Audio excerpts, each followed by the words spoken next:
Okay, so picture this with me. A room, right? But it's not just any room, it's full of world leaders. Every eye in the place is locked on this conflict. And it's a conflict that's just shattering lives. I mean, it's shaking the foundation of, well, everything. Diplomacy, global relations. That was the scene at the 79th UN General Assembly. Intense. Exactly. And that's what we're diving into today. We've got these reports, right? From Anadolu Agency, Middle East Eye, Al Jazeera. A good range of perspectives. That helps us unpack this whole thing, how the world reacted to Israel's war on Gaza. And let me tell you, this wasn't just your typical speeches and handshakes. This one felt different. Oh, yeah. Not business as usual at all. You could feel it, Yeah. The tension was palpable. Walkouts, protests, people making condemnations that were just so direct. We're talking about countries that are usually considered Israel's allies. It's like this conflict, as awful and devastating as it is, it's like it cracked something open, sparked a deeper conversation about, I don't know, global power. Yeah. Justice. Whether the systems we're relying on, like to maintain peace, are they even working? Yeah, it's like everyone suddenly woke up and realized, wait a minute, this isn't working. Right. In Gaza, it's almost as if it became this, like, focal point. A magnifying glass. Exactly, focusing all this attention on the UN and, well, let's be honest, it's seeming inability to actually do anything. Right, and even the UN Secretary General Guterres, and he usually plays it pretty cool, pretty diplomatic. Yeah. But even he seemed deeply affected by this, by what was happening. No, you can kind of understand why, though. I mean, the images, the stories coming out of there. It's horrific. Mhm. Our sources describe Guterres as, I'm not kidding, visibly shaken. Yeah. He kept using phrases like nonstop nightmare to describe Gaza, and he even criticized directly those nations that act with impunity, violating international law and just, like, no consequences. Bold move. And you have to remember, this is a man who's seen it all. Decades of global crises. So for him to say that the devastation in Gaza was unlike anything he'd ever seen. That's saying something. Exactly. And it wasn't just him, right? I mean, we saw world leaders across the board. They were echoing this kind of stunned outrage. But some took it a step further. Oh, yeah. They were not holding back. We're talking language you just don't typically hear in these diplomatic settings. So who are we talking about? Give me some examples. Well, take South African President Ramaphosa, for example. He compared what Israel's doing to apartheid. Wow. Which, coming from a nation that lived through apartheid, that carries a lot of weight. It's a heavy comparison. It is. And then you have Colombian President Petro. He actually called Netanyahu a criminal. Direct hit. Right. And this wasn't just to be shocking or anything. It speaks to this deeper frustration. It's like this feeling that this system, the one that's supposed to address these injustices, it's failed. Broken promises. And King Abdullah of Jordan, his speech, I think it really drove this point home. He talked about aid trucks, full of supplies, right? The stuff people desperately need, just sitting there idle. And they're just miles away from Palestinians who are starving. Oh, man. That image, the contrast, it's not even a criticism of just Israel anymore. It's about the whole system failing to act. The UN, everyone, failing to protect people. Right. It's like this war in Gaza, it gave these leaders a platform. And it wasn't just about commenting on the conflict itself, but it was like they could finally air these grievances about the mechanisms, the institutions that were supposed to prevent this kind of suffering in the first place. Exactly. And nobody embodied this sentiment more forcefully than Turkish President Erdogan. His speech, I mean, it was a moment, a defining moment for this whole General Assembly. I can only imagine. So what was it about his speech? Was it just what he said, or was there something more to it? It was both. Yeah. But there's this quote, right? It's famous now. Erdogan said, "The world is bigger than 5." The world is bigger than 5. I've heard that. And that right there, that captures everything. Because he wasn't just criticizing Israel. He was going after the structure of the UN itself, specifically the Security Council. Ah, the big 5. With their veto power. Right. Okay, so for those of us who need a little refresher, break it down. What's the significance of that quote? Why is the Security Council structured the way it is? Sure. So the Security Council, the way we know it today, it was designed way back when, after World War II. History lesson. Right. So the victors of that war, the U.S., the U.K., France, Russia, China, they became the permanent members with veto power. Meaning any one of them can block a resolution, even if every other country on the planet agrees to it. So what Erdogan was getting at is that the structure, it might have been well-intentioned, but it's outdated. 100%. His point is this. A small group of powerful nations shouldn't be able to dictate what happens globally, especially when it comes to war and peace. Think about those walkouts during Netanyahu's speech. A lot of those delegations, Turkey included, they saw that as a way to say, we're not okay with this. They're dissatisfied. Making a statement. Exactly. Yeah. It's bigger than just this one conflict. So Erdogan's speech, it wasn't just about condemning the actions in Gaza. It was about fundamental change. He was demanding it. He even brought up coercive measures against Israel. If they kept ignoring the UN resolutions, Move. it definitely put UN reform in the spotlight. And this wasn't a one-time thing. This desire for a more just, more representative UN, it's been building. For years, it's this culmination of frustrations. People see the UN as inefficient, biased even. The Security Council, it's supposed to be about global security, but too often it's about protecting allies. Which leads us to the U.S. They're in a very delicate position. I mean, talk about walking a tightrope. On the one hand, this long-standing alliance with Israel, but on the other, you have this global outcry for peace, for justice. How did our sources say Biden handled all of this? Because let's be real, when the U.S. speaks, The world listens.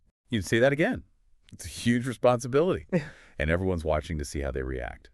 But yeah, it's definitely complicated. It really is. Because you have that history with Israel, that close alliance, but you also have this global movement that's saying enough is enough. We need peace, a lasting peace. And those two things, I don't know, it feels like they're getting harder and harder to reconcile.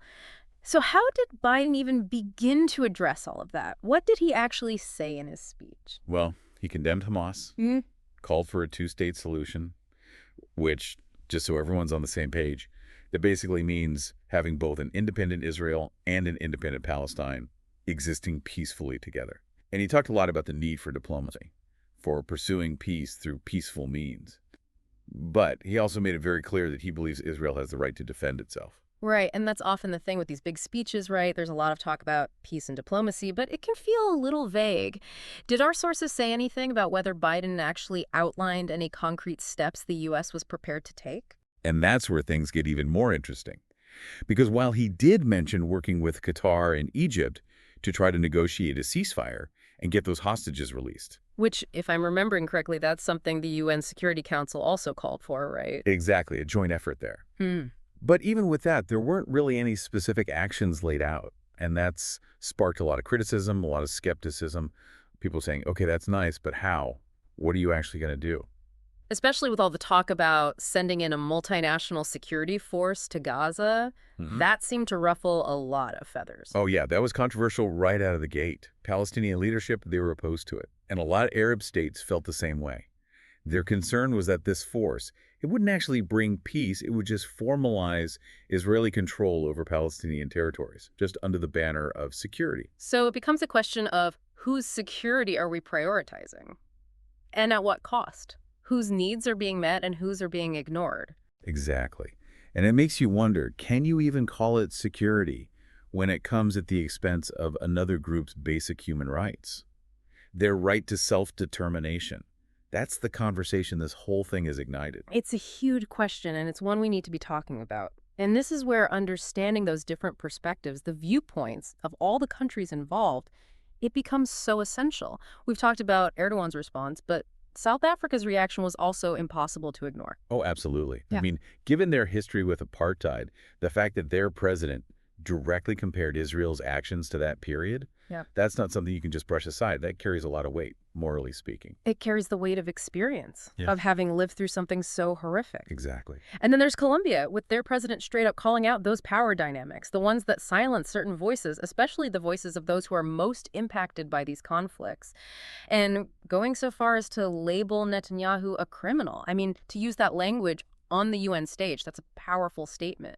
It really is. It shows you how high the stakes are. And how deeply felt these issues are. And it's not just those countries further afield. Don't forget about King Abdullah of Jordan, a key U.S. ally. He didn't hold back either. His speech was something else. When he talked about those aid trucks just sitting there, full of supplies, just a stone's throw away from people who are literally starving, that's not just criticism, that's a punch to the gut.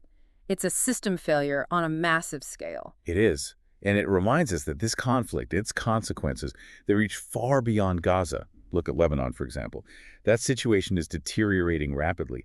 The spillover from this war is creating a whole new humanitarian crisis, It's heartbreaking. and the world is struggling to keep up. It's like this one war ripped open a wound that was already there, festering beneath the surface, and suddenly everything is exposed. The deep divisions within the region, but also the flaws in the systems that are supposed to be there to prevent this kind of suffering. It makes those calls for a more effective UN, a more representative UN, feel even more urgent, don't you think? Absolutely. There's this sense, and I think it's palpable, that we're at this crossroads, a real tipping point, and the old ways of doing things, the reliance on these outdated structures, these alliances, that's being challenged now, more openly, more forcefully than we've seen in a long time. And it's happening on a global scale. Exactly. And in the middle of all this chaos, all this condemnation, you have leaders like the Emir of Qatar stepping up, trying to find a way forward, offering to mediate.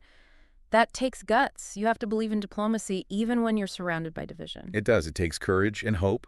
And I think it's important that we acknowledge those efforts, even as we unpack all the challenges they face.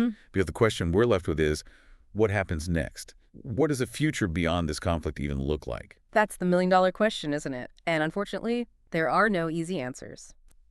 So, we've talked about the conflict, the reactions, the calls for change. But the big question, the one that's been hanging over everything, is what happens now? What comes after a conflict like this? Because it really felt like the 79th UN General Assembly. It wasn't about finding some easy solution. It was about confronting these hard truths, and even harder choices. It's messy, that's for sure. But I think what really struck me, and I'm talking about listening to these speeches, reading these reports, was just the range of emotions, You had anger, obviously. Yeah. Grief, frustration. But there was also this, I don't know, this thread of hope running through it all, this deep desire for something different, something better. It's like this crisis, as awful as it's been, it's like it's forced the world to stop, to actually look around and examine things. The systems that are supposed to be keeping us all safe, the alliances, the whole idea, what it even means to live in a just world, a peaceful world, it's all up for debate. And you saw that right. In who was demanding change? Erdogan's challenging the Security Council. Smaller nations demanding action on climate change. It's like everyone's saying, hey, we're all connected here. Right. It wasn't just about one conflict anymore. It was bigger than that. It felt like we were witnessing the shift globally. It's like the old way of thinking that power belongs to the few that's being challenged now. And that's where I find hope. It's not about finding the one right answer, because there isn't one. It's about recognizing that the solutions have to be as complex as the problems. So we need more than just words. We need action. We need diplomacy, sure. But we also need accountability. We need aid. But we also need to invest in lasting peace. And honestly, I think the biggest thing is we need to listen to the people who are living through these conflicts, their experiences, their needs. That's what should be guiding us. So if someone's been listening to us this whole time, really diving into this with us, what's the one thing, the key takeaway we want to leave them with? I'd say this. The world's at a crossroads. And what's happening in Gaza, it's shown us the cost of inaction. It's revealed the cracks in the system. We need a new approach to global peace, to security. And maybe there's no easy answer, but what we saw at the 79th UN General Assembly, that desire for a better world, a fairer world, that's very real. And that's something worth fighting for. And that's where we leave you. Food for thought, right? It's easy to feel overwhelmed by all of this, but remember, every single one of us has a role to play in shaping the future. Stay informed, stay engaged, and keep asking the tough questions. We'll see you next time for another deep dive.